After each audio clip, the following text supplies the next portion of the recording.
أعوذ بالله من الشيطان الرجيم.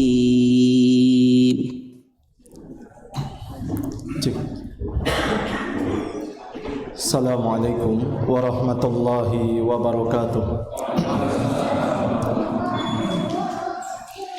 Alhamdulillahi wa kafa, wassalatu wassalamu ala nabiyyil mustafa wa ala alihi wa sahbihi wa man saru ala nahjihi waqtafa. Allahumma salli wa sallim ala nabiyyikal karim Muhammadin wa ala alihi wa sahbihi ajma'in. Qala Allah ta'ala fi kitabihil karim, ya ayyuhalladzina amanu taqullaha haqqa tuqatih wa la tamutunna illa wa antum muslimun. Allahumma arinal haqqa haqqa warzuqna ittiba'ah wa arinal batila batila warzuqna ijtinabah. Allahumma alimna ma yanfa'una wanfa'na bima 'allamtana rabbana zidna ilman warzuqna fahman. Jamaah kaum muslimin dan muslimat yang sama-sama mengharap pahala serta ridho dari Allah Subhanahu wa taala, malam hari yang cerah ini kita dipertemukan kembali oleh Allah Azza wa Jalla dalam rangka muwajahah berbagi faidah, mengangkat tema besar sirah nabawiyah. Semoga temu, jumpa dan majelis ini diberkahi oleh Allah Subhanahu wa taala.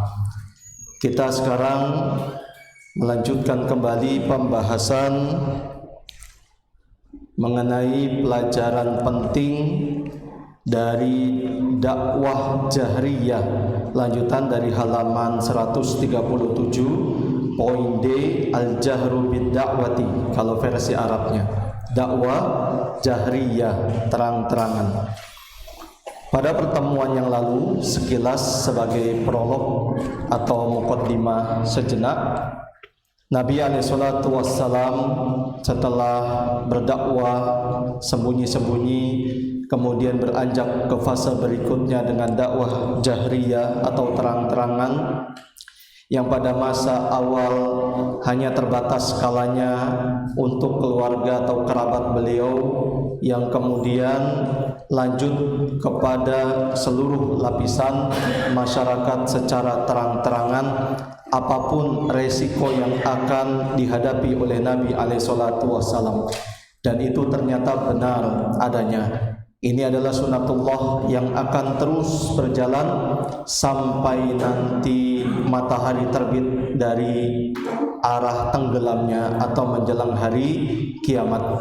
Maka dari itu jamaah sekalian, kita mengikuti dan mengemban jejak Nabi alaihissalatu wassalam sesuai dengan kemampuan kita.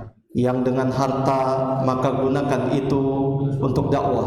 Yang dengan lisan, lakukan dengannya. Yang memiliki ilmu, itu pun lakukan dengan ilmunya.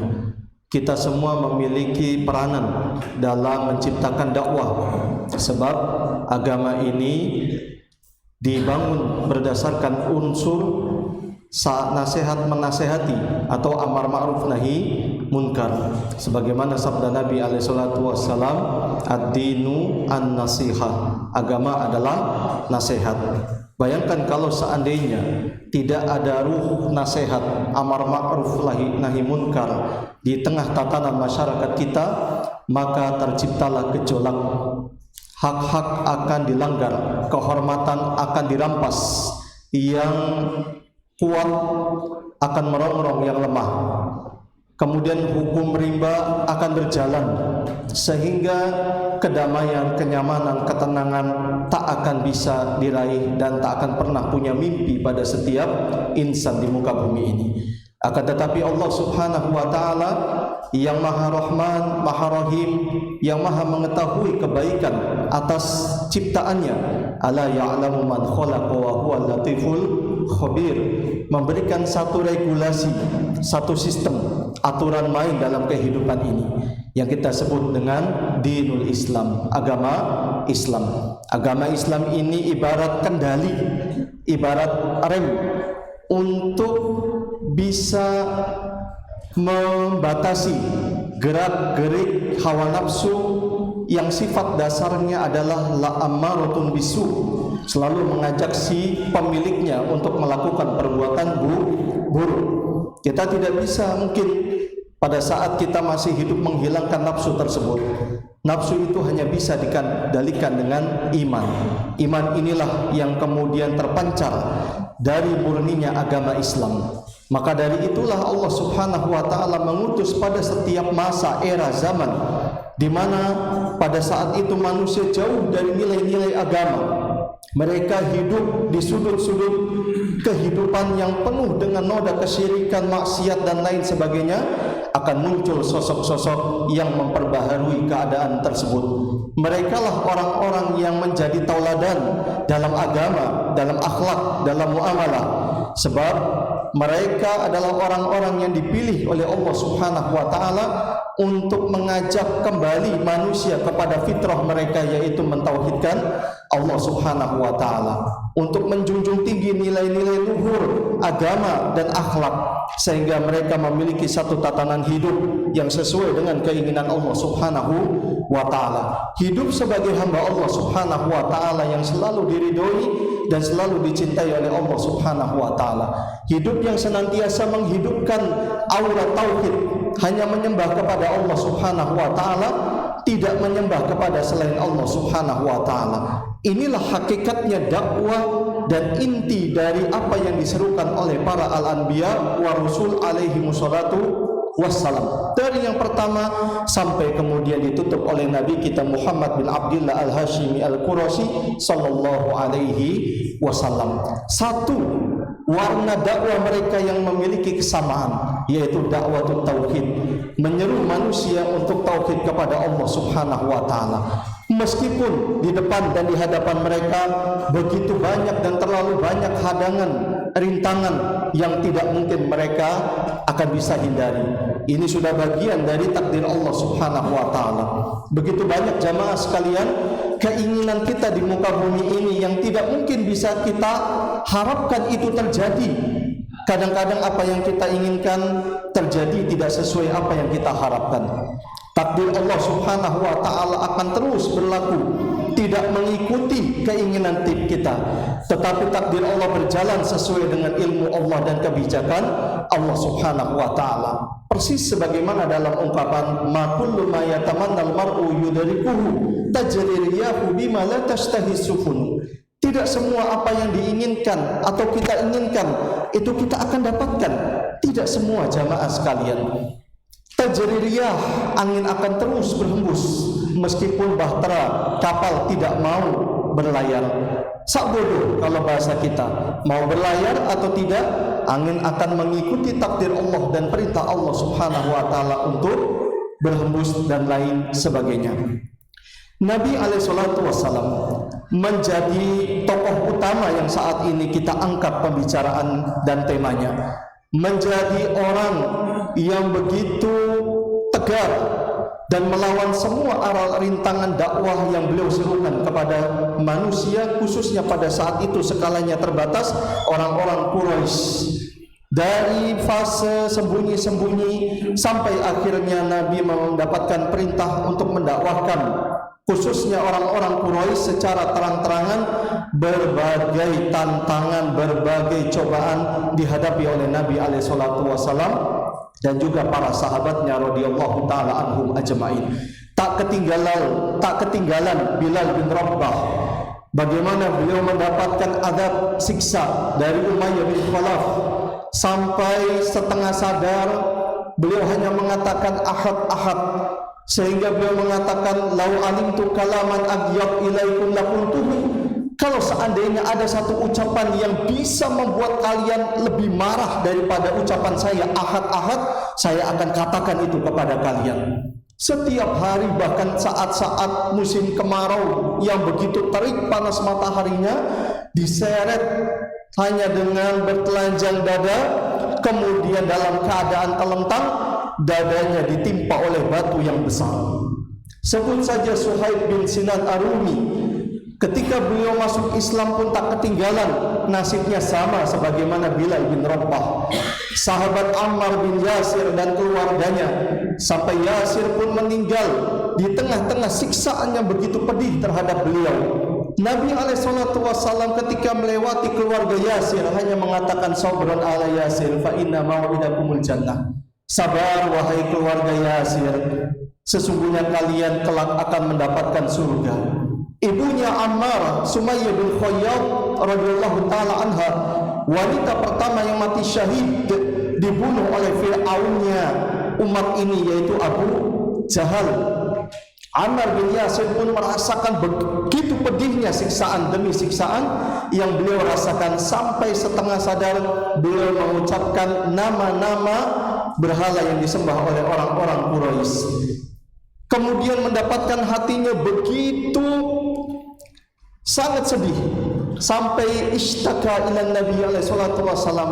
Dia curahkan apa yang dia katakan pada saat itu tanpa menyadari, menyebut nama-nama berhala yang diagungkan oleh orang-orang Quraisy, Allah, Al-Uzza. Lalu Allah Subhanahu wa taala sampaikan bahwa apa yang dikatakannya itu adalah hanya karena di luar dugaan, hanya di luar dugaan atau di luar kemampuannya. Begitu juga Zinniro, seorang wanita Aslamat. Dia merupakan mantan budak dari suku Quraisy, setiap hari disiksa. Tidak ketinggalan juga Khobab bin Al-Arad. Beliau itu seorang pandai besi. Majikannya yang perempuan ini menyiksa dengan cara menempelkan besi yang masih membara ke kepala dan punggungnya Khobab bin Al-Arad, sampai kemudian Allah timpakan ganti dengan penyakit semacam dia itu selalu menggonggong. Cara pengobatannya adalah harus ditempelkan besi panas kepada kepalanya itu supaya berhenti menggonggong. Itu balasan dari apa yang pernah dia lakukan kepada sahabat Khobab bin Al-Arad radhiyallahu taala anhum ajmain. Figur-figur ini jamaah sekalian, mereka adalah contoh yang menghiasi lembaran-lembaran sejarah bagaimana lahirnya dakwah, bagaimana perjuangan.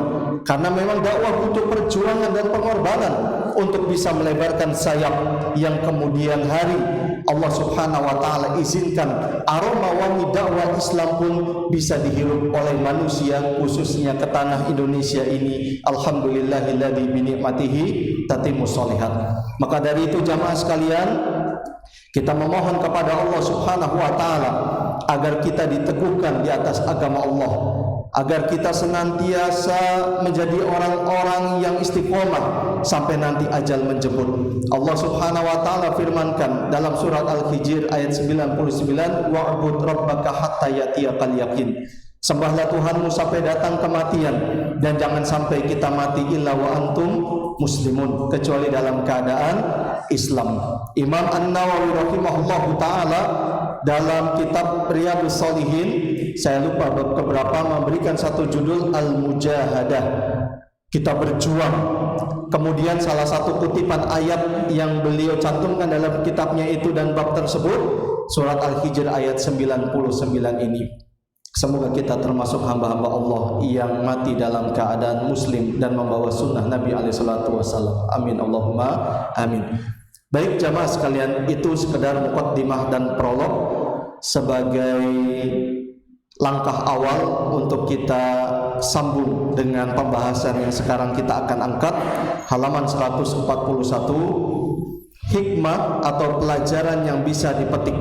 Hikmah dan pelajaran dari kisah di atas nomor 1. Qala al-muallifu hafizahullah taala, kata muallif di sini yang kemudian diterjemahkan, sesungguhnya Rasulullah sallallahu alaihi wasallam telah menghabiskan waktu 3 tahun untuk berdakwah kepada Allah dengan cara rahasia, sembunyi-sembunyi. Dan setelah itu dia mengumumkan dakwahnya yang dimulai dari keluarga besarnya, kemudian yang lainnya. Tetapi dakwah rahasia ataupun terang-terangan, semuanya berpegang pada satu tujuan, yaitu menyatukan umat manusia dengan kalimat tauhid.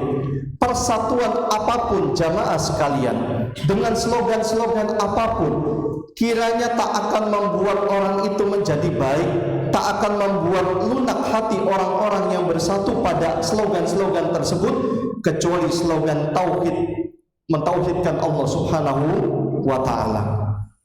yakni hati tidak bergantung kecuali hanya kepada Allah. Seseorang tidak akan mendapatkan manfaat hanya dengan kehebatan kabilahnya ataupun keluarganya. Kadang-kadang persatuan yang hanya mengatasnamakan satu kelompok, mereka hanya berbangga dengan kelompok-kelompok tersebut. Kullu hizbin bima ladaihim farihun. Setiap kelompok merasa bangga dengan kelompok yang dia usung. Kelompok satu berbangga dengan kelompok yang lain. Kelompok yang lain pun tak mau kalah terhadap banggaan kelompok lawannya. Akhirnya dia mencari cara supaya bisa memperlihatkan apa yang bisa dibanggakan. Terus, sedangkan inti misi awal yang harusnya diusung kalimat tauhid, supaya kalimat Allah Subhanahu wa ta'ala itu tinggi dan mulia, sudah disisihkan dengan cara berbangga-bangga terhadap slogan yang mereka miliki masing-masing. Wal'iyadzubillah wa nas'alullaha salama wal afiyah. Kita meminta dan berlindung kepada Allah terhadap perkara-perkara seperti ini. Ini kan tidak ada bedanya dengan dakwah jahiliyah, seruan-seruan jahiliyah. Pada saat ada sebagian orang muhajirin dan orang ansor berselisih paham, padahal di situ ada Nabi alaihissalam, Nabi marah. Ada wal jahiliyati wa ana baina adhurikum. Apakah masih ada seruan-seruan jahiliyah? Orang muhajirin memanggil orang-orang muhajirin, orang ansor juga memanggil orang-orang ansor. Ini kan jahiliyah, seruan kepada kesukuan. Unsur-unsur fanatisme itu ternyata masih ada, dan ini masuk dalam unsur jahiliyah.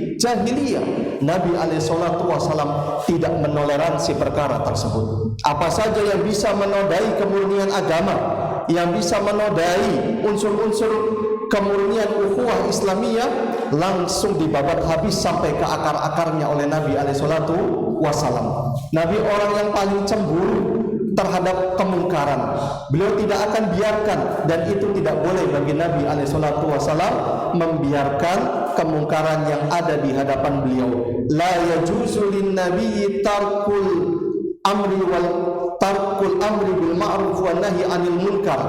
Tidak boleh bagi Nabi alaihissalam meninggalkan amar ma'ruf nahi munkar. Dan pada hakikatnya jamaah sekalian, kita ini semuanya masuk dalam definisi manusia, yang mukminkah atau yang kafirkah, masuk dalam definisi hamba Allah Subhanahu wa ta'ala. Semuanya hamba Allah Subhanahu wa ta'ala pada hakikatnya. Sebab Allah Subhanahu wa ta'ala firmankan dalam surat Maryam ayat 93 kalau tidak salah, nanti coba dicek. In kullu man fis samawati wal ardi illa ati rahmani abda. Tidaklah ada siapapun di langit dan di bumi nanti pada hari kiamat kecuali datang sebagai hamba Allah Subhanahu wa ta'ala. Namun terkadang Allah Subhanahu wa ta'ala sampaikan melalui lisan Rasulullah sallallahu alaihi wasallam, di sana ada hamba-hamba yang ternyata dia rela menghambakan dirinya kepada dunia. Sampai Nabi alaihi wasallam sabdakan dengan bahasa yang begitu keras, bagi orang yang memiliki sensitivitas tinggi, dia akan peka, dia akan merasa dipecut oleh sabda Nabi alaihissalam seperti ini. Apa kata Nabi? Ta'isa abdud dinar wa abdud dirham wa abdul qatifati wal khamisati in u'tiya radiya wa in lam yu'ta lam yarda. Ta'isa wan takasa. Celakalah hambanya dunia, celakalah hambanya dinar, uang emas, dirham, uang perak. Kalau negara kita Indonesia apa? Rupiah gitu ya. Celakalah orang yang selalu berambisi terhadap dunia. Jika diberikan, dia ridho. Jika tidak diberikan, dia pun tidak ridho, marah, menghujat Allah Subhanahu wa ta'ala. Ta'isa wan takasa. Celaka dan binasalah orang seperti ini. Nas'alullaha salama wal afiyah. Semua ini adalah bentuk pengarahan manusia untuk hanya mengesahkan Allah, beribadah hanya untuk Allah, dan itu adalah masalah yang prinsip. Karena masuk ke dalam area akidah yang maksudnya adalah menetapkan hak ubudiyah hanya milik Allah, semata-mata peribadatan hanya milik Allah Subhanahu wa ta'ala. Tidak ada yang disembah kecuali Allah. tidak ada yang disembah, tidak ada yang berhak disembah maksudnya mungkin ya, kecuali Allah. Tidak ada yang ditaati kecuali Allah, dan tidak ada sekutu baginya. Itu semua disimpulkan dari firman Allah, qum fa'anzir, bangkitlah dan berikanlah peringatan. Kalau tidak ada peringatan, dari mana manusia menyadari? Kalau tidak ada peringatan, dari mana manusia mengetahui ini perkara yang harus dilakukan, ini perkara yang harus ditinggalkan? Kalau tidak ada peringatan, amar ma'ruf nahi munkar, nasihat, ilmu yang disampaikan, dari mana manusia bisa mengetahui hitam dan putihnya sesuatu? Lihat, Islam itu agama ilmu. Islam bukan katanya yang penting perasaan saya sepertinya baik, tidak. Kalau seandainya Islam dikembalikan kepada perasaan masing-masing, akan bertahan tidak lama agama Islam ini. Karena ukurannya adalah diberikan kepada pemahaman siapa Islam ini kemudian dijadikan Islam yang benar sesuai dengan apa yang diinginkan Allah Subhanahu wa taala. Dan wa anzir ashiratakal aqrabin, berikanlah peringatan kepada kerabat dekatmu, dan fasda' bima tu'mar wa a'rid 'anil musyrikin, lakukanlah apa yang diperintahkan kepadamu dan berpalinglah dari orang-orang musyrik. Semua itu adalah ayat-ayat tentang dakwah yang menjelaskan bahwa masalah yang paling asasi, yang paling dasar dan yang paling pertama Rasulullah sallallahu alaihi wasallam dakwahkan kepadanya adalah masalah akidah, dan itulah inti ajaran rasul-rasul sebelumnya. Dalilnya adalah firman Allah, penulis kutip di sini surat Al-Anbiya ayat 25, wa ma arsalna min qablika mir rasul, dan kami tidak mengutus seorang rasul pun sebelum kamu, illa nuhi ilaihi, melainkan kami wahyukan kepadanya, annahu la ilaha illa ana, bahwasanya tiada Tuhan yang berhak disembah melainkan aku, fa'budun, maka sembahlah oleh kalian semua akan aku. Kemudian dalam ayat lain surat An-Nahl kalau tidak salah ayat 36, walaqad ba'atsna fi kulli ummatin rasulan an i'budullaha wajtanibut tauhid. Tidaklah kami utus pada setiap umat kecuali seorang rasul muncul untuk mendakwahkan tauhid dan memperingatkan akan tauhid. Apa itu tauhid? Pengertian yang mungkin paling paripurna, paling sempurna yang disampaikan oleh Al-Imam Ibnul Qayyim rahimahullahu taala. Tauhid adalah kullu ma yatajawazu bihi al-'abdu haddahu, semua yang diperlakukan manusia secara melampaui batas, minal maqbul wal muta' awil maqbul, baik ditaati kemudian diikuti ataupun disembah. Ini semua namanya tauhid. Bahkan sampai di akhir-akhir tahun sebelum Nabi SAW meninggal di tahun ke-10 Hijriah, Nabi mengutus Mu'adz bin Jabal ke negeri Yaman, ya kan? Kemudian kata Nabi SAW, faliyakun awwal ma tad'uuhum an yuwahhidullaha ta'ala. Hendaknya pertama kali yang kamu dakwahkan para penduduk Yaman, yang kamu serukan adalah hendaknya mereka mentauhidkan Allah Subhanahu wa ta'ala. Begitulah semestinya yang menjadi misi setiap dai yang mengajak kepada kebenaran, karena apabila akidah benar maka amalan setelah itu pun akan benar, dan jika akidah tidak benar maka segala amalan tidak ada artinya. Allah Subhanahu wa ta'ala firmankan dalam surat Al-Furqan ayat 23, wa qadimna ila ma amilu min amalin, dan kami hadapi segala amal yang mereka kerjakan, faja'alnahu haba'an manthura, lalu kami jadikan amal itu bagaikan debu yang berterbangan. Berarti tauhid jamaah sekalian kunci kesuksesan dan kebahagiaan seseorang di dunia maupun di akhirat. Dakwah apa saja yang tidak mengusung nuansa tauhid maka perlu tanda tanya besar apa yang dia serukan. Bagaimana mungkin Allah subhanahu wa ta'ala disembah sesuai yang Allah inginkan. Kalau seandainya kita tidak memperingatkan umat akan bahaya syirik, lawan kata tauhid dan lain sebagainya. Saya tidak mengatakan bahwasanya kita beramai-ramai, bahkan kalau perlu tempel di setiap pagar rumah orang-orang kaum muslimin bahaya syirik. Tidak demikian jamaah sekalian. Kita harus memiliki satu siasat.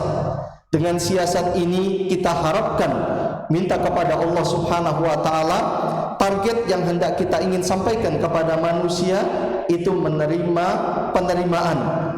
Entah masalah dia akan mengamalkan atau tidak, urusan dia dengan Allah subhanahu wa ta'ala.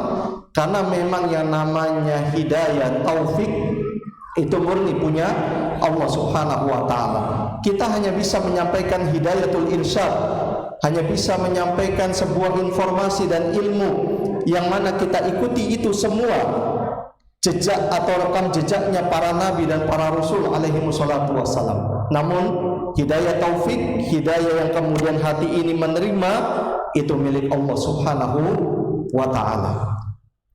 Ibnul Qayyim rahimahullahu ta'ala berkata, setiap yang akidahnya mantap, maka ampunan Allah baginya juga akan lebih sempurna.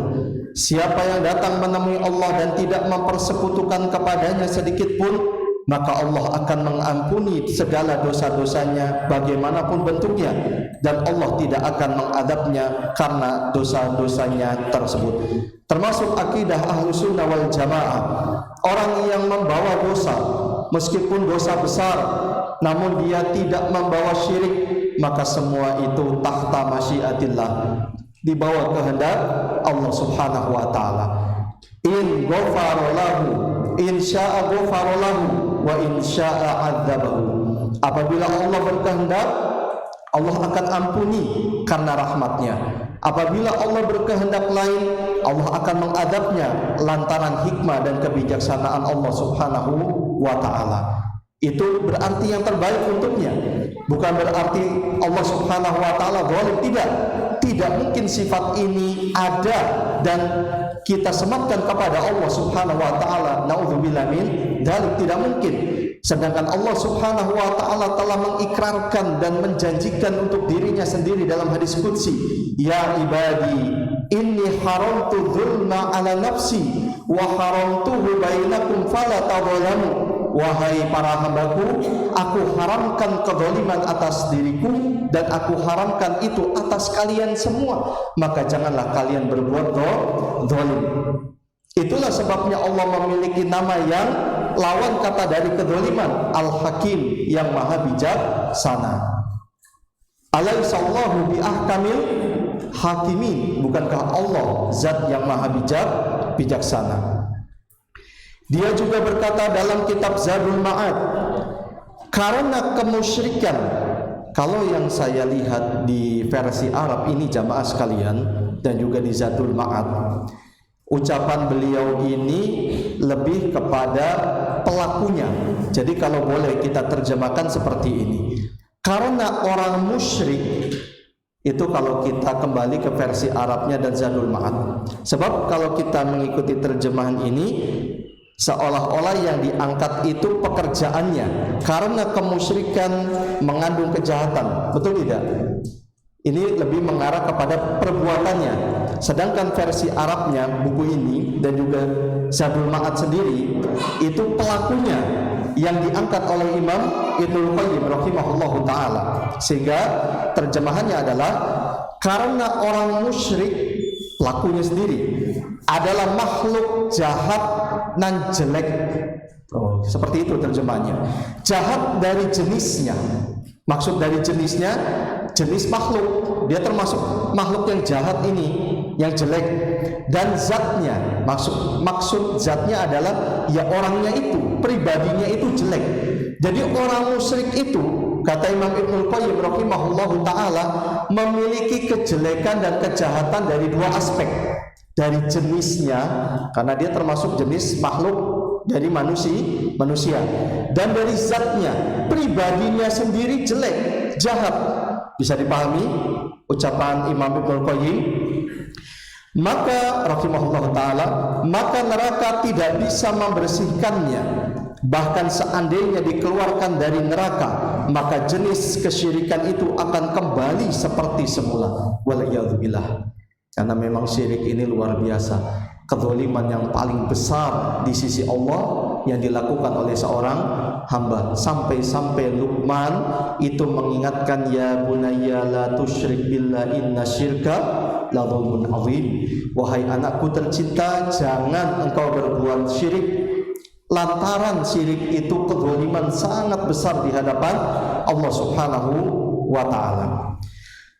Sama halnya dengan seekor anjing, yang masuk ke dalam laut akan tetap sama bila telah keluar dari laut, yaitu tetap seekor anjing maksudnya. Oleh karena itu Allah mengharamkan bagi orang musyrik untuk masuk ke dalam surga. Tapi jangan praktikkan dalam kehidupan sehari-hari. Guguk misalnya gitu, jangan coba. Ini bisa jadi perang dunia keberapa ini? Nah, jangan. Kadang-kadang kalimat-kalimat di dalam syariat, baik Al-Quranul Karim maupun hadis, tidak serta-merta kita praktekkan di waktu yang sama. Memang di dalam Al-Quran ada surat Al-Kafirun tegas, qul ya ayyuhal kafirun. Namun apakah aplikasinya bisa langsung serta-merta? Misalnya di samping rumah Pak Gunawan ada non-muslim, Pak kafir sini, waduh ini bisa. Padahal pengen mau mendengar langsung tentang Islam, tapi gara-gara sudah dilabeli itu, wah ogah kata dia, saya udah dilabeli seperti ini. Nah, berapa banyak jamaah sekalian, orang itu enggan untuk menerima kebenaran lantaran mungkin pedasnya setajam silet lisan yang kita ucapkan, sehingga hati mereka terasa tersayat dengan lisan kita. Maka lisan ini memang yang paling banyak menyebabkan kita masuk ke dalam neraka, waliyadzubillah. Oleh karena itu kami pesankan untuk setiap dai agar selalu mementingkan masalah akidah.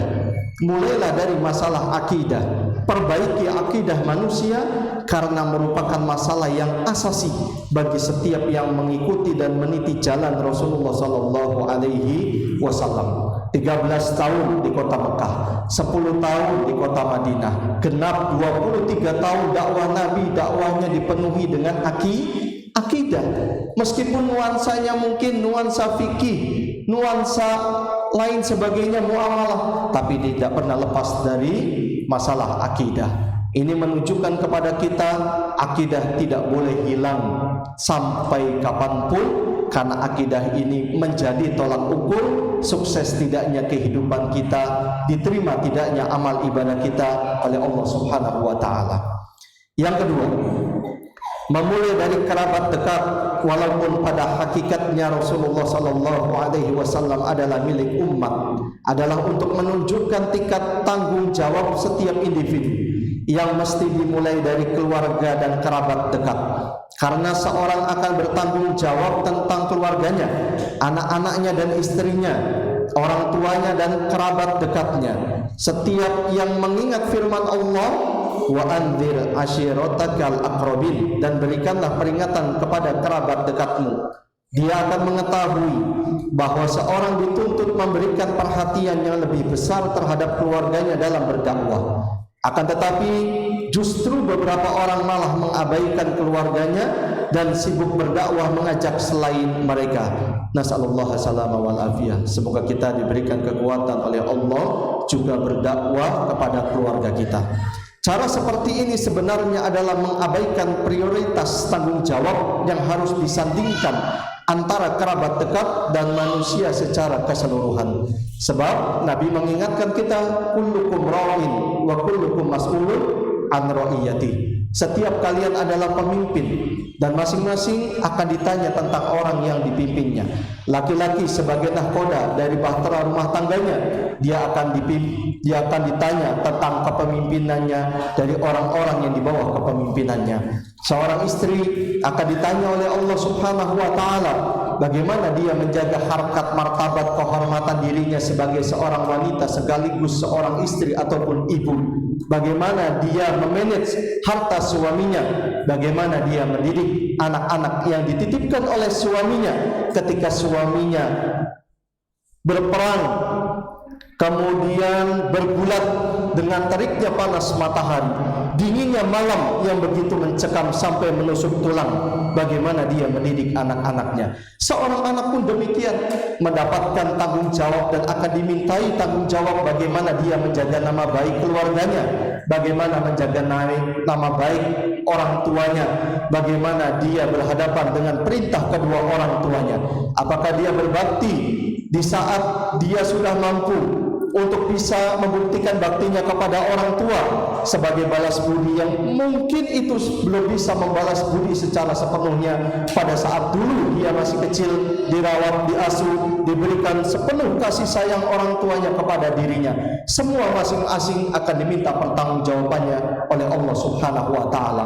Karena semua masuk dalam hadis Nabi, kullukum ra'in wa kullukum mas'ulun an ra'iyati. Isaya. Baik, adzan dulu. Kita tutup dulu berarti ya. Oh gitu, baik. Silakan. Kita lanjut sampai baik. Kita lanjutkan. Setiap manusia hendaknya bertanya kepada dirinya.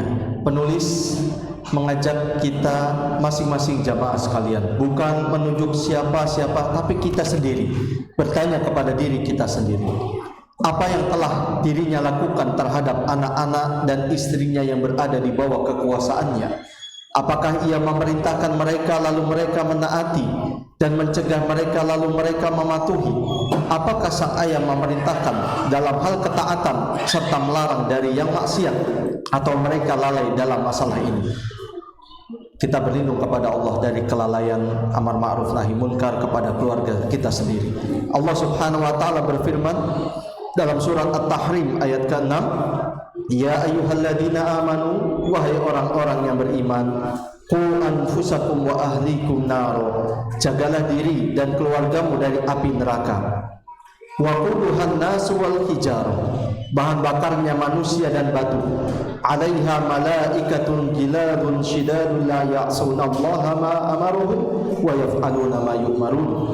Penjaganya malaikat-malaikat yang kasar, keras dan tidak mendurhakai Allah terhadap apa yang diperintahkannya kepada mereka dan selalu mengerjakan apa yang diperintahkan. Ayat ini semoga menjadi pecut dan renungan untuk kita agar kita bisa memperhatikan pula kerabat dan keluarga kita sendiri, orang yang paling dekat dengan kita sebelum orang-orang yang hubungannya jauh daripada kita. Rasulullah sallallahu alaihi wasallam telah menetapkan jalan ini dengan memulai dari kerabat dekat dan seterusnya dalam berdakwah kepada ke jalan Allah. Kemudian ayat itu yang dimaksud jamaah sekalian, kalau kita kembali ke versi Arabnya, adalah ayat ke-217 surat Asy-Syu'ara, lanjutan dari Asy-Syu'ara ayat 214 yang sedang dibahas. Sebab bunyinya ditutup dengan perintah bertawakal kepada Allah yang maha perkasa dan maha penyayang, yang bunyinya wa tawakkal 'alal azizir rahim. Ini surat Asy-Syu'ara ayat 217. Namun di buku ini kan tidak ditulis, di versi Arabnya ditulis kalimat tawakallah kepada Allah itu diberikan tanda kutip yang menunjukkan ini kalimat berbeda atau ini adalah kutipan ayat Al-Quran. Itu dia, sampai penyayang. Jadi ayat itu yang dimaksud dalam paragraf ini bukan ke surat At-Tahrim ayat ke-6, bukan. Ini harus kita pahami. Ayat itu yang dimaksud dalam paragraf ini oleh penulis adalah surat Asy-Syu'ara ayat 217, lanjutan yang masih ada hubungannya dengan surat Asy-Syu'ara ayat 213, wa andzir ashiratakal aqrabin. Itu maksudnya. Jangan mempedulikan permusuhan kerabat dekat yang disebabkan mereka tidak mau diajak kepada kebenaran, tetapi kembalikan semua itu kepada Allah, bertawakal kepada Allah dan bergantung hanya kepadanya, dan jangan melakukan basa-basi yang berlebihan dengan kerabat dekat karena berharap pertolongan atau bantuan. Kita ini makhluk lemah jamaah sekalian. Wa khuliqal insanu dha'ifa. Manusia diciptakan dalam keadaan lemah. Jangan nekat, jangan merasa kita kuat bisa memikul sebegitu besar tanggung jawab, apalagi mengenai dakwah, khususnya amanah dan beban yang harus kita tunaikan di hadapan Allah. Tidak bisa jamaah sekalian, kita pasrahkan kepada Allah Subhanahu wa ta'ala, tentu diiringi dengan upaya, dengan usaha. Kalau bahasa kita apa? Ikhtiar gitu ya, dengan usaha dan upaya. Sebab secara umum innallaha la yughayyiru ma biqaumin hatta yughayyiru ma bi anfusihim. Sesungguhnya Allah tidak akan merubah satu kaum sampai kaum itu merubah apa yang ada pada diri mereka. Tentu saja ayat ini kita ikat dengan kehendak Allah Subhanahu wa ta'ala, dengan segala upaya, dengan tetap memahami secara sadar-sadarnya bahwasanya hidayah taufik hanya milik siapa? Hanya milik Allah Subhanahu wa ta'ala. Nomor 3, kita perhatikan kata yang berulang dalam hal perintah untuk berdakwah, yaitu qul fa'anzir. Yang kata seperti itu juga ada pada ayat lain, yaitu wa anzir ashirataka. Juga tatkala beliau sallallahu alaihi wasallam mengumpulkan keluarganya dan penduduk Makkah, beliau berkata, inni lakum nadhirun. Kesimpulannya, sang dai harus mengingatkan manusia tentang kenyataan itu, yaitu kabar tentang dahsyatnya azab di akhirat dan hari penghisaban. Bagi yang menerima dakwah mesti diberitahukan tentang ganjaran yang telah disediakan oleh Allah bagi hambanya yang saleh. Karena salah satu keyakinan orang-orang Quraisy jahiliyah pada saat itu, mereka tidak meyakini adanya hari kebangkitan, padang mahsyar, dan juga hisab, yaitu akan dihisabnya amalan mereka. Disinilah kemudian titik dari inti Nabi SAW berdakwah kepada mereka. Kemudian yang keempat, firman Allah, dan lakukanlah apa yang diperintahkan kepadamu dan berpalinglah dari orang-orang musyrik. Ini merupakan surat yang kita bahas, fasda' bima tu'mar wa a'rid 'anil musyrikin. Yang dimaksud surat Al-Hijr ayat 99. Yang dimaksud dengan as-sad'u adalah ketegaran dalam prinsip yang benar dan jelas. Kamu bisa berkata, ini sudah mulai masuk lugawiyah, sudah masuk bahasa. In sada'al jabalu awil jidaru. Kalau diartikan pecah gunung atau tembok itu. Di dalam kata as-sad'u terdapat makna kekuatan, keuletan dan kejelasan. Begitulah semestinya seorang muslim tatkala mengajak kepada kebenaran, dia tampil penuh percaya diri, suaranya lantang dan bukan kecil karena malu-malu. Kecuali karena memang suaranya sudah kecil, tidak perlu dia paksa-paksakan sampai teriak-teriak, nanti malah suaranya hilang atau sakit tenggorokannya. Maksudnya adalah jika memang kita memiliki suara yang pada dasarnya lantang, ya sudah sampaikan, dengan tetap tadi melihat maslahat madorot jamaah sekalian. Sebagian anak muda kaum muslimin terkadang kurang bangga dengan agamanya. Dia malu menyebut nama Allah ketika berada dalam majlis, bahkan malu bersalawat kepada Nabi sallallahu alaihi wasallam. Dia melakukan basa-basi yang berlebihan dengan mengorbankan agama. Dia khawatir mendapat cap agamawan, sok alim, kolot, fanatik, atau bahkan terkadang karena agamanya. Memang ini banyak jamaah sekalian. Salah satu syubhat yang dihembuskan oleh syaitan supaya orang itu tidak mau menambah kualitas keimanan dan keilmuannya adalah takut nanti kalau dibilang sok alim. Ini nggak apa-apa sok alim, daripada situ sok kotor, udah kotor sok lagi kan gitu ya. Itu hanya syubhat yang dihembuskan oleh syaitan. Teruslah berjalan, menataplah ke depan, kemudian kita akan mendapatkan kemenangan dari Ar-Rahman, Allah Subhanahu wa ta'ala Rabbil Alamin. Karena memang itulah jalan orang muslim. Tidak ada satupun jalan kecuali pasti akan dirintangi oleh syaitan dengan berbagai cara, dengan berbagai bentuk. Plan 1, rencana satu gagal, ada rencana kedua gagal, rencana ketiga, nanti balik lagi, seterusnya sampai menjelang hari kiamat. Tidak akan pernah bosan. Syaitan itu selalu menghembuskan nafas-nafas kotornya untuk bisa memalingkan hamba Allah dari agamanya sehingga lupa akan agama Allah. Imbas-imbasnya salah satunya adalah rasa malu yang seharusnya tidak ditempatkan pada saat itu. Dia tidak bangga terhadap agamanya, dia tidak kemudian bangga kepada nabinya. Nabinya dihina, dia diam. Allah subhanahu wa ta'ala dihina, dia diam. Agamanya dihina, dirobek kehormatannya, dia diam. Lalu apa yang akan dia harapkan? Maka dari itu jamaah sekalian, wajib kita marah. Meskipun bagaimana aplikasi marah, tentu kita lihat maslahat dan madarat. Karena minimal iman itu ada di sini. Ketika kita nggak bisa menghilangkan kemungkaran dengan tangan kita, dengan lisan tidak bisa, dengan hati. Dan inilah selemah-lemahnya iman. Wadzalika adhaful iman, kata Nabi alaihi salatu wasallam. Tapi kalau seandainya di iman atau di hati saja orang itu tidak mengingkari kemungkaran yang ada di hadapannya, kita tidak tahu apa yang akan dia harapkan dan bagaimana nanti dia bisa mempertanggungjawabkan dirinya di hadapan Allah Subhanahu wa taala. Allahu a'lam bishawab. Kita salat Isya dulu. Assalamualaikum warahmatullahi wabarakatuh.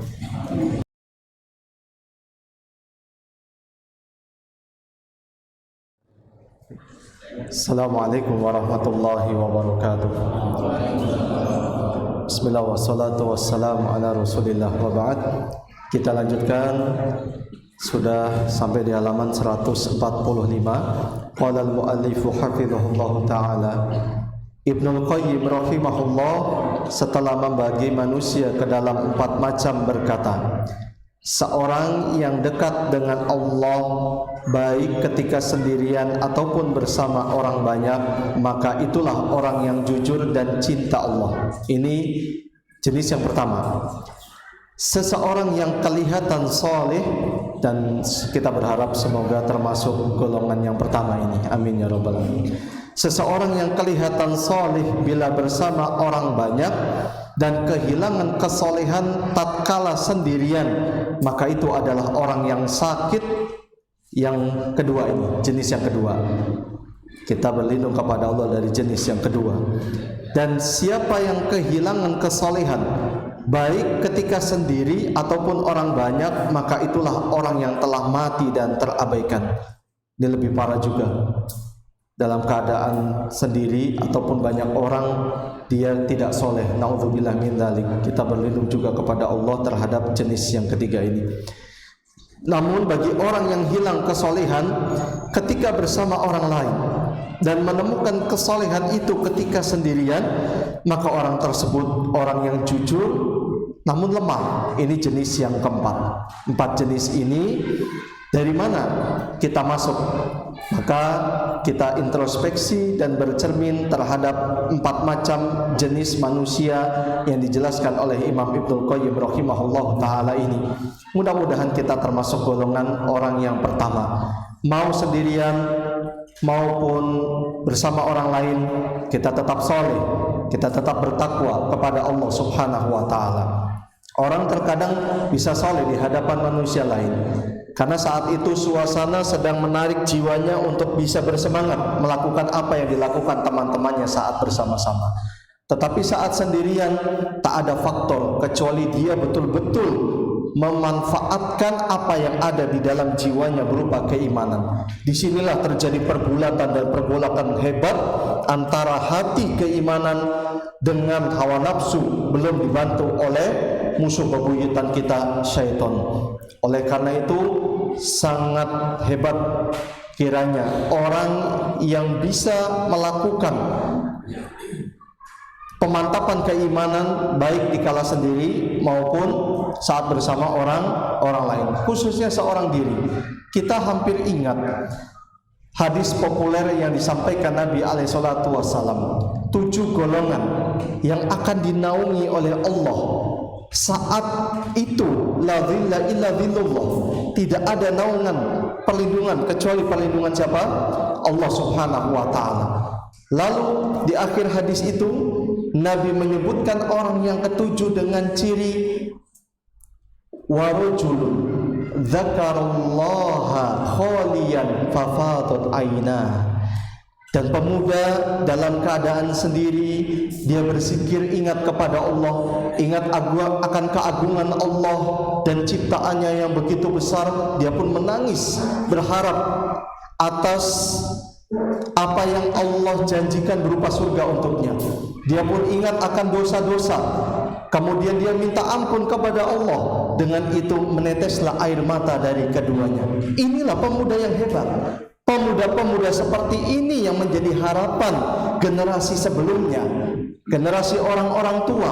Bukan kemudian pemuda yang menjadi PR dan renungan orang tua. Ini pemuda mau jadi apa? Harusnya pemuda menjadi harapan.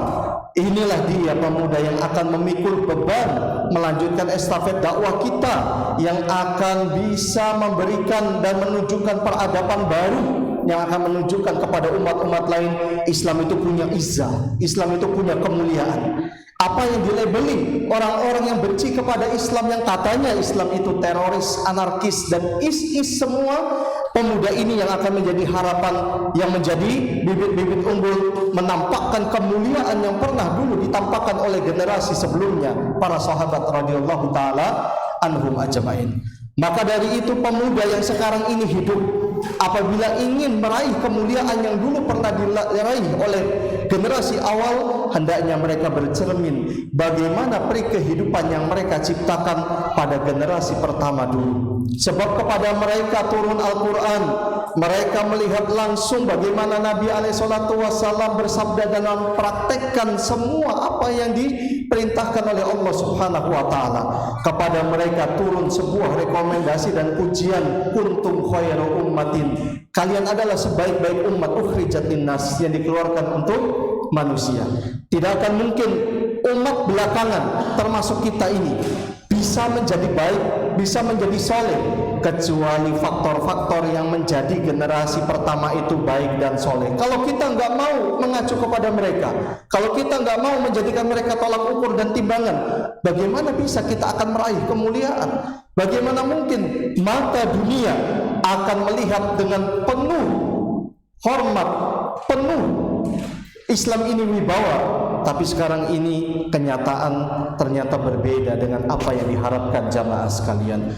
Banyak versi-versi orang-orang yang ingin menghancurkan Islam dan kaum muslimin sudah mereka dapatkan dengan berbagai macam corak, supaya syahwat semakin bergejolak, lalu dipancing sedikit demi sedikit, sejengkal demi sejengkal, jauh akhirnya pemuda-pemudi Islam dari agama mereka sendiri. Sudah tidak lagi bangga, malu kalau seandainya menampakkan keislaman, gengsi kalau seandainya mereka dikatakan alim atau alimah dan lain sebagainya. Yang ini adalah corak atau cara untuk bisa memalingkan, padahal seharusnya kita hadapi.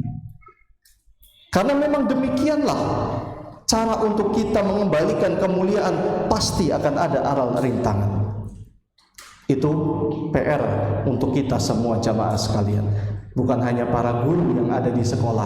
Antunna juga sebagai orang tua memiliki andil besar. Jangan sepenuhnya dititipkan hanya dengan timbal balik bahwa kita telah membayar kewajiban uang SPP dan lain sebagainya. Ingat, transfer ilmu mungkin bisa dilakukan, tetapi transfer pendidikan, transfer akhlak dan budi pekerti yang luhur, ini harus adanya semacam pola asuh yang sama, ada konektivitas yang kuat. Jangan sampai sinyal di sekolah 4, sinyal di rumah cuma 1, gak ada koneksi jamaah sekalian. Di sekolah guru sudah jungkir balik, kepala di atas kaki di bawah, memang betul ya, kepala di bawah kaki di atas. Namun di rumah ya sudahlah, sekolah sudah mengakomodir semua. Tidak bisa jamaah sekalian, tidak bisa. Harus ada gayung bersambut. Disitulah nanti kita akan menemukan satu titik pola yang indah, supaya kita bisa menciptakan generasi-generasi dan bibit unggul yang hebat, yang mampu menghadapi tantangan zaman terhadap segala tuduhan orang-orang terhadap Islam, yang katanya Islam itu is dan lain sebagainya. Islam rahmatan lil alamin. Harus kita tunjukkan bagaimana jenis rahmat Islam kepada manusia. Meskipun ada unsur di sana yang mungkin secara kasat mata itu sebuah kekejaman, adanya tumpah darah yang kita kenal dengan jihad, yang kita kenal dengan peperangan. Bahkan dalam hadis yang diriwayatkan oleh Imam Bukhari dan Imam Muslim dari sahabat Ibnu Umar radhiyallahu taala anhuma, kata Nabi alaihi salatu wasallam, umirtu an uqatilan nas, dalam riwayat lain umirtu an uqatilal musyrikin hatta yashhadu an la ilaha illallah. Aku diperintahkan Allah untuk memerangi manusia sampai mereka bersyahadat bahwasanya tiada Tuhan yang berhak disembah kecuali siapa? Allah, dan bahwasanya Muhammad itu utusan Allah. Fa idza fa'alu dzalika, apabila mereka sudah melakukan itu, asamu minni dima'ahum wa amwalahum wa hisabuhum 'ala Allah taala. Maka mereka telah menjaga harta dan darah mereka, sedangkan hisabnya, masalah hati mereka itu diserahkan kepada siapa? Allah subhanahu wa ta'ala. Tapi kan masalah jihad, masalah peperangan, yang mana perang jihad kalau diangkat temanya ujung-ujungnya kan sebuah suasana yang ngeri, betul tidak? Adanya tumpah darah, adanya pertengkaran dan fisik lawan fisik. Itu semua kan tidak kemudian serta-merta akan digulirkan begitu saja. Tidak kemudian serta-merta diangkat panji peperangan menyerang manusia seenaknya. Ada aturan tertentunya yang kemudian apabila semua telah terakomodir dan terpenuhi, baru tegak panji perang, panji jihad. Tapi ketika tidak ada unsur-unsur itu, ya berjalan seperti apa adanya.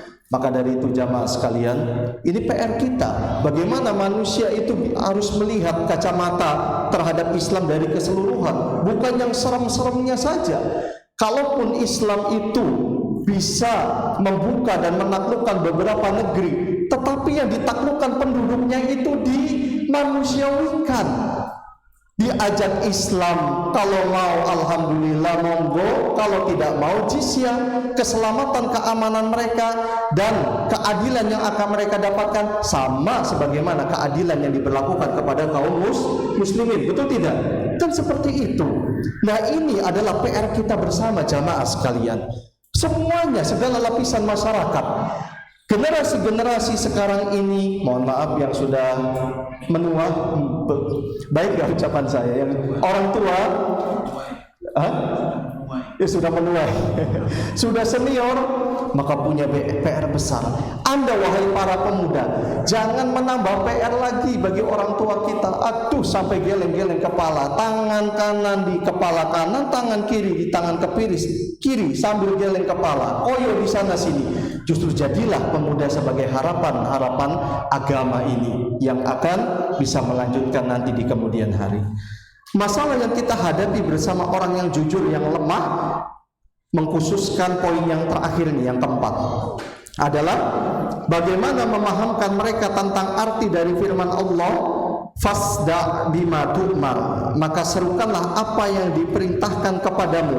Kenapa kita khususkan poin yang keempat? Poin yang ke satu sudah tidak perlu dibicarakan. Poin yang kedua ini sudah masih perlu penyembuhan yang lebih mendalam. Poin yang ketiga justru kita menghindar. Makanya kita fokuskan kepada poin yang keempat. Dia kalau bersama orang lain kesalehannya itu belum menemukan, sedangkan dalam keadaan sendiri dia menemukan, dia jujur tapi lemah hatinya. Kepada orang inilah kemudian fasda bima tu'mar, serukanlah apa yang diperintahkan kepadamu. Semangat mujahadah, itu maksudnya. Apakah makna serukanlah itu malu-malu dalam beramar ma'ruf nahi munkar serta malu dalam berdakwah? Ingat jamaah sekalian, jangan malu-malu amar ma'ruf nahi munkar diimbangi dengan ilmu dan pertimbangan maslahat madorot. Bukan kemudian apa bahasa Jawanya Pak? Gebiak uyah apa? Iya gitu ya. Nah, pokoknya hantem semuanya. Tidak jamaah sekalian. Di sana itu ada kaidah-kaidah yang harus kita paham. Sampai meninggalnya saja Nabi kan tidak menghancurkan Ka'bah, betul enggak?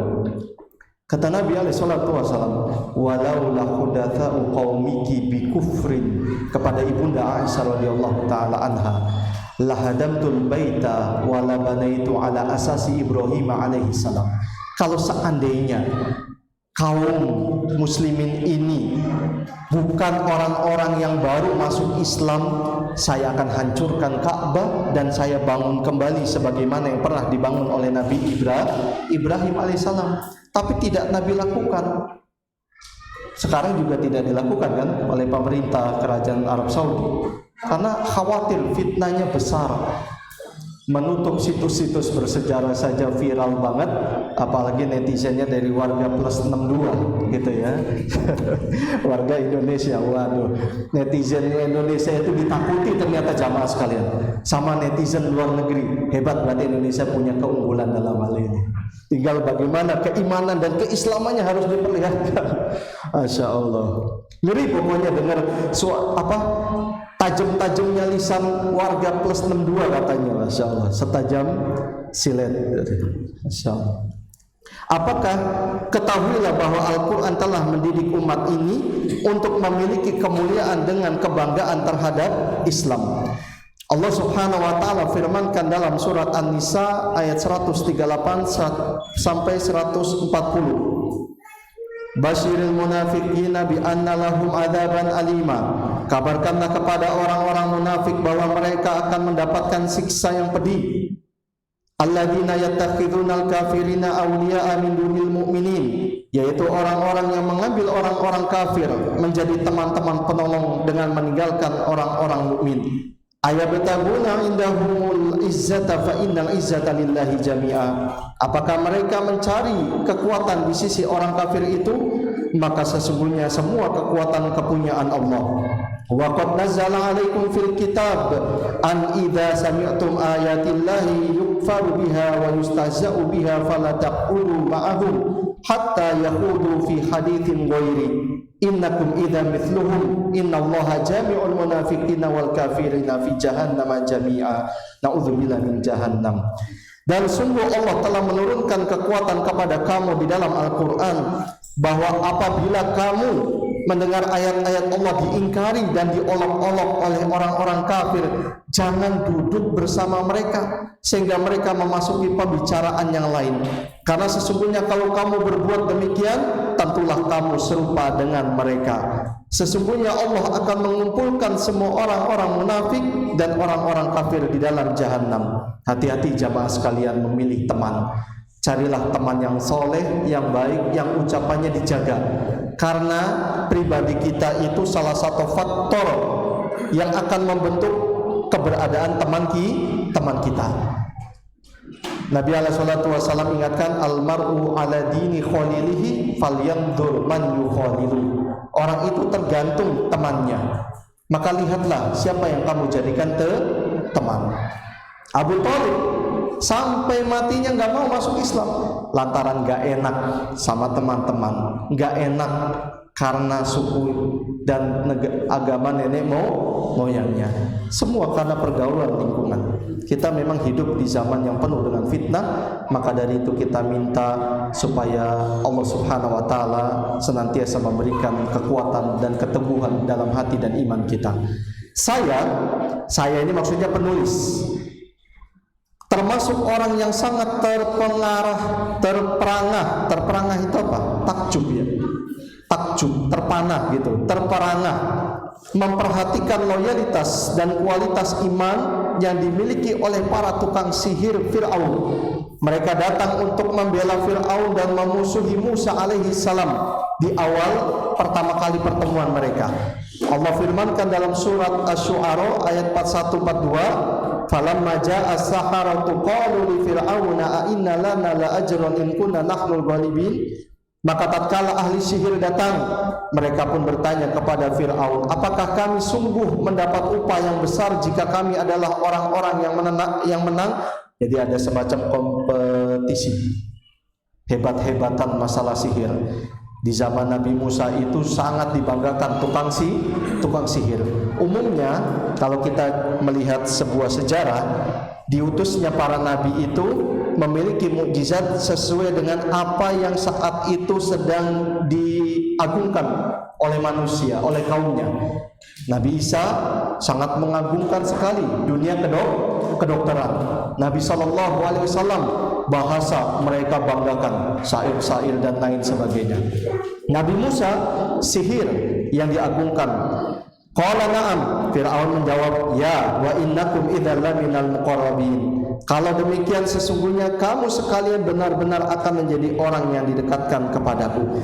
Tetapi setelah mereka memperlihatkan kebolehannya dengan melemparkan tali-tali dan tongkat mereka, dan Musa memperlihatkan mukjizat dari Allah hingga para tukang sihir itu beriman kepada kebenaran, di sini penulis kemudian memberikan pertanyaan.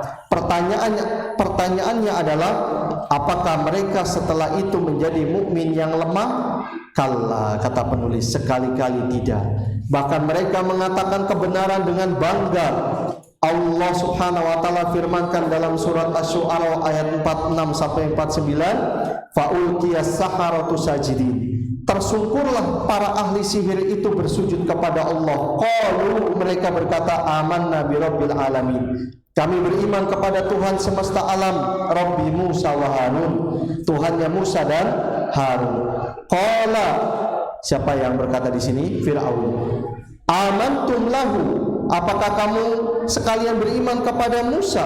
Qabla an adzana lakum, sebelum saya izinkan kalian. Innahu lakabirukum alladzi 'allakumus sihra falasawfa ta'lamun.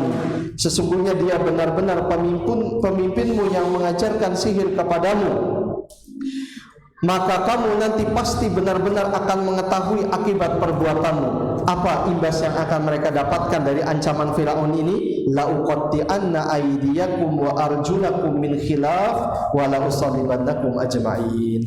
Aku akan memotong tanganmu dan kakimu secara bersilangan. Tangan kanan, kaki kiri, tangan kiri atau kaki kanan, seperti itu maksudnya. Jika tidak meninggalkan, dan aku akan menyalibmu semua. Mereka diancam akan dipotong tangan-tangan mereka dan kaki-kaki mereka, serta akan disalib jika tidak meninggalkan agama Musa alaihissalam. Tetapi mereka tetap tegar. Wah, susah jamaah sekalian mendapatkan sosok yang seperti ini, luar biasa. Karena ancamannya dan efeknya itu akan terasa menyakitkan, bukan hanya di hati tetapi fisik. Dan ini tidak bisa diraih kecuali mereka yang dirahmati oleh siapa? Allah Subhanahu wa taala. Mereka berkata seperti yang dikisahkan oleh Allah dalam surat Asy-Syu'ara ayat 50 sampai 51. Qalu la dhair. Mereka para sihir itu berkata, tidak ada madorotnya bagi kami. Inna ila rabbina munqalibun. Karena sesungguhnya kami akan kembali kepada Tuhan kami. Gak akan masalah, tidak mengapa. Sebagaimana dulu waktu Abdullah bin Az-Zubair mau dieksekusi mati oleh Al-Hajjaj bin Yusuf, bahkan diancam untuk dikuliti. Sebelum mendapatkan kematiannya, dia curhat kepada ibunya yang saat itu sudah tua renta, Asma binti Abi Bakar radhiyallahu taala anha, bahkan sudah tidak bisa melihat lagi. Kemudian memberikan ucapan yang menguatkan hatinya seraya mengatakan, wahai anakku, sesungguhnya kambing yang sudah disembeli apabila dikuliti dia sudah tidak akan merasakan apa-apa. Jadi dihibur. Tidak lama setelah itu ya meninggal dunia dalam penyerangan yang dilakukan oleh Al-Hajjaj bin Yusuf. Inna natma'u an yaghfira lana rabbuna khotoyana an kunna awwalal mu'minin. Sesungguhnya kami amat menginginkan bahwa Tuhan kami akan mengampuni kesalahan kami, karena kami adalah orang-orang yang pertama-tama beriman.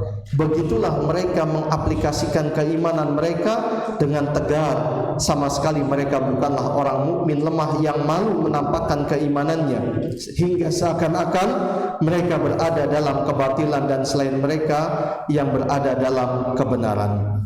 Ini senada dengan sabda Nabi alaihissalatu wassalam, inna asyaddan nasi bala'an al-anbiya thumma al-amthal fal-amthal wa la yazalu rajulu yubtala ala qadri imanihi.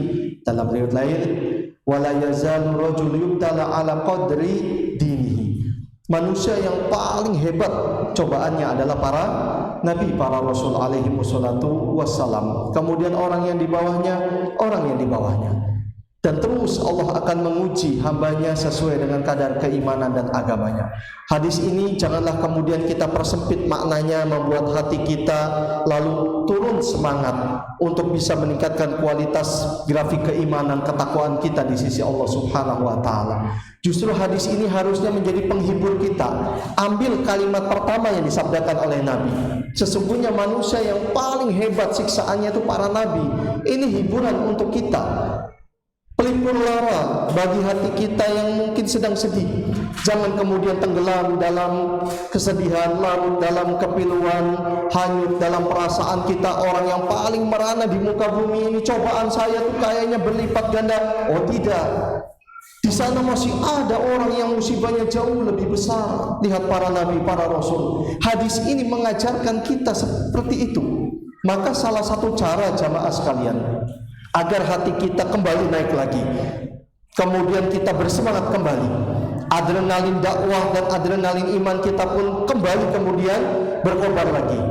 Lihat dan praktekkan rumus dari Nabi SAW. Hadis yang diriwayatkan Imam Bukhari dan Imam Muslim dari sahabat Abu Hurairah radhiyallahu taala anhu, Nabi SAW bersabda, "Unzuru ila man huwa asfala minkum." Lihat orang yang ada di bawah kalian. Artinya orang yang hidupnya jauh lebih susah, jauh lebih sulit daripada kita. Wala tanzuru ila man huwa fawqakum.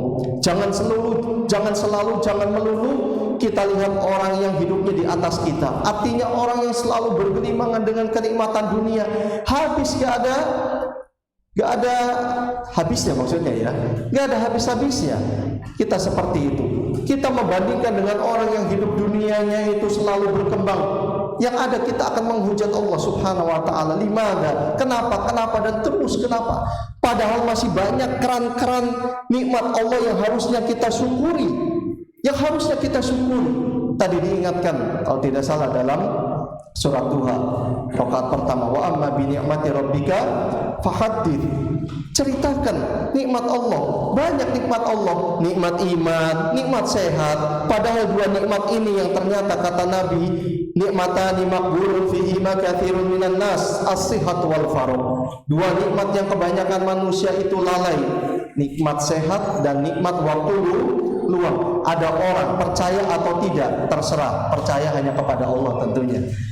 Ini kenyataan jamaah sekalian, bukan kabar buruk, gosip murahan. Orang hidupnya kalau boleh diibaratkan tinggal ngedip mata kanan mata kirinya, apa yang dia minta dapat.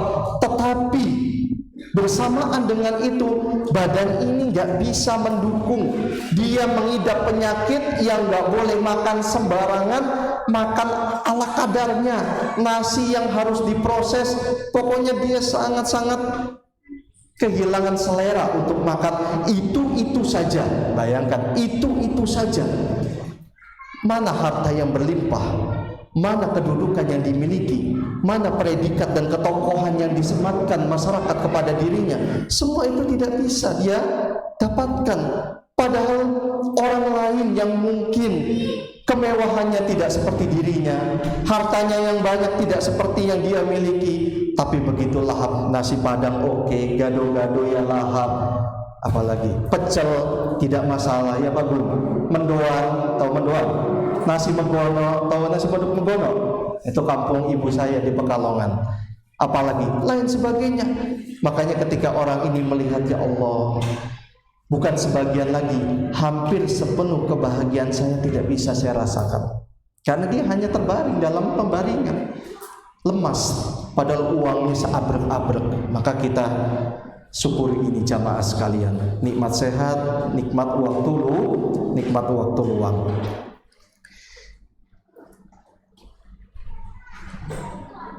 Dan insya Allah jamaah sekalian, sebagai penutup kita cukupkan di poin keempat ini. Segala macam problematika, segala macam masalah pasti Allah Subhanahu wa taala akan menghilangkan. Tinggal menunggu waktu, tinggal menunggu upaya dan usaha kita yang tulus minta kepada Allah Subhanahu wa taala. Tadi dibacakan oleh Imam, fa inna ma'al usri yusra, inna ma'al usri yusra. Jadikan ayat ini bukan sekedar ayat yang lewat begitu saja, tapi masukkan dalam dada, kemudian kunci, terapkan dalam kehidupan. Satu saat Allah akan mengangkat musibah yang saya rasakan dan mendera kehidupan ini. Tentunya diiringi dengan doa dan diiringi dengan upaya mensolehkan diri kita, karena kesolehan itu mempengaruhi baik tidaknya kehidupan kita di dunia, lebih-lebih di akhirat. Allahu a'lam bishawab. Sampai sini mungkin ada tambahan dari materi yang saya sampaikan, saya persilahkan.